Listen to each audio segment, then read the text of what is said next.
अस्सलाम वालेकुम मेरी जो फैमिली, कैसे हैं आप सब? ठीक ठाक हैं? जो मज़ेदार सी लुक आपको नज़र आ रही है फ्रूट चाट की, ये इंतहाई जूसी बनी थी और मज़ेदार बन के तैयार हुई थी। इसके लिए आपने सिंपल अपनी चॉइस का फ्रूट ले लेना है। और जो मैंने लिया है यहाँ पे केला, सेब, अमरूद लिया था। और साथ में मैंने ये चाट मसाला 1 टीस्पून, काली मिर्च हाफ़ टी स्पून, नमक हाफ़ टी स्पून और टैंग 1 टीस्पून। साथ में अपने इसमें बहुत सारे किनुओं का जूस डालना है।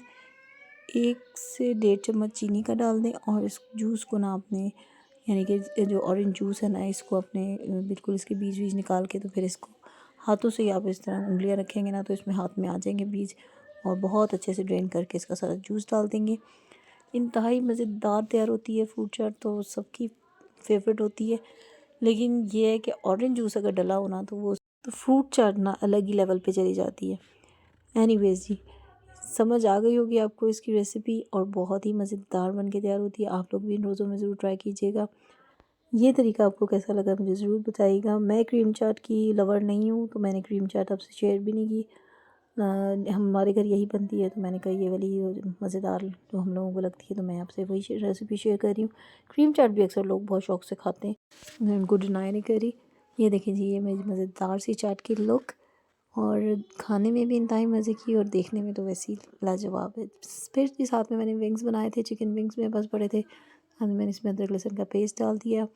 अपनी चॉइस की आप इसमें सॉसेस डाल सकते हैं। मैं नमक, मिर्च, ऑयस्टरशायर सॉस और मस्टर्ड पेस्ट, ये बस 4-5 चीज़ें डाल रही हूँ, ठीक है जी। ये अच्छी सी मैरिनेशन इसकी आपने तकरीबन 2 घंटे लगानी है, और फिर इसको आपने फ्राई करना है। बहुत ही मज़ेदार से जूसी से टेंडर ये बन के रेडी हुए थे। तो मैंने कहा इसकी भी रेसिपी आपसे शेयर कर दूं। और एक एक्स्ट्रा इसमें आपने ये सिरका अगर सॉसेस डाल रहे हैं तो उसमें आप सिरका डालेंगे। अगर मैंने इधर सिरका नहीं डाला, विनेगर, तो मैं यहाँ पे आधा लीमू का जूस डालूँगी। साथ में मैंने जी रेड चिली पाउडर डाला है, और इसको हम जो है ना अच्छा सा मैरिनेट करके एक तरफ रख देंगे। मैदे के अंदर भी आपने नमक, मिर्च और जो काली मिर्च है ना, वो आप अपनी चॉइस के हिसाब से डाल सकते हैं। स्पाइसेस मैं यहाँ नमक मिर्च डाल रही हूँ, बिल्कुल 2-2 पिंच। और इसको अच्छा सा विंग्स को ना हमने पहले इधर मैदे में कोट करना है, फिर पानी में, और फिर इस तरह ना रखते जाना है।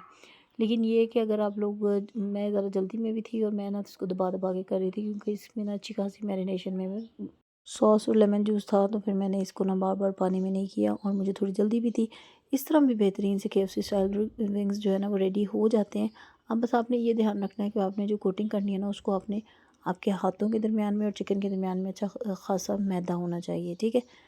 आई थिंक आपको सारे इसकी टिप्स एंड ट्रिक्स समझ आए होंगे। ये देखिए मैं कैसे दबा दबा के कर रही हूँ, बिल्कुल नहीं पता चलेगा कि ये हमने डबल कोट नहीं किया हुआ। जब अब यह बन के रेडी होगा ना, तो फिर आप इस बात का अंदाज़ा लगा सकेंगे।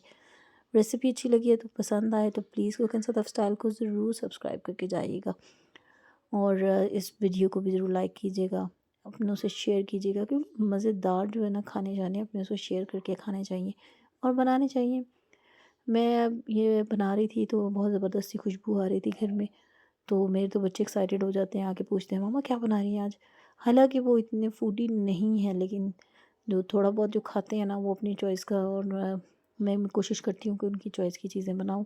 बस इसको आपने तकरीबन 3-3 मिनट दोनों तरफ से पकाना है अच्छा से। चिकन जो है ना टेंडर हो जाए, इसको ढक के भी पकाइएगा, ठीक है जी। ये है जी इसकी फ़ाइनल लुक। और बहुत ही ज़बरदस्त सा KFC स्टाइल चिकन बन के रेडी हुआ था। इफ्तार का टाइम था, सब ने इसको एंजॉय किया। आप लोगों को कैसी रेसिपी लगी ज़रूर बताइएगा। Thank you for watching. Allah हाफ़िज़।